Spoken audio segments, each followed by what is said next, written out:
मला अतिशय उत्तम अनुभव आला. मला सुरुवातीला म्हणजे मी ज्वारीलाच वापरलं, बर कांदा आणि लसूण वापरलं. कांदा एवढा हे झाला नाही, पण व्यवस्थित त्याचा भरला. आकार वगैरे. छोटासा मी घरच्या पुरतच केलं. बर बर लसूण मात्र छान आला, एकदम मोठा. पूर्वी एवढं बारीक व्हायचं, म्हटलं तर जाऊ दे, पूर्वी जीवामृतला टाकूनही बारीकच आला. पण आता SSM वापरलं, हा, परत मग साईज झाली साईज चांगलीच वाढली. चांगली मोठी त्या MP सारखी. हो हो. त्याचं कारण माहिती आहे तुम्हाला कसं असतं, जीवाणू म्हणजे आचारी आहे. तुम्ही जीवामृत टाकायचे ना तर आचारी सोडायचे. हा. पण किराणा कुठे? किराणा नाही. खरे खरे. किराणा त्यांना- SSM मध्ये किराणा आहे. किराणा असेल ना हम्म. तर आचारी ऑलरेडी जमिनीमध्ये बसलेलेच आहे. पण आपण काय करतो, आचारीच टाकीत राहतो. आचारी आहे ऑलरेडी. तुम्हाला राशन महत्वाचं आहे, पण राशनाला कोणी लक्ष देत नाही. त्यांना वाटतं नाही स्टँडर्ड मी आचारी घेऊन.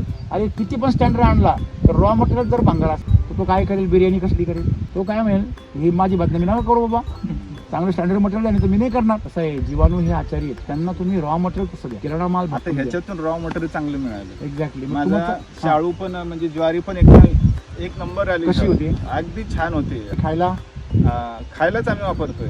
काय वेगळं पण काय म्हणजे आता सुरुवात केली खायला, एकदम बेस्ट ज्वारी खायला. जेवढं तुम्ही वैदिकचा वापराल ना तेवढं तुमचा आहार सॉफ्ट होतो, मऊ होतो. तेवढं तुम्ही केमिकल वापरला तेवढं तो प्लास्टिक सारखा होतो. तो आहार सुद्धा सांगतो की मी काय झालोय, आर्टिफिशियल झालो. तरी लोकांना आर्टिफिशियल शेती करायची, आर्टिफिशियल इंटेलिजन्स शेतीमध्ये नाही ती सवयच लागली.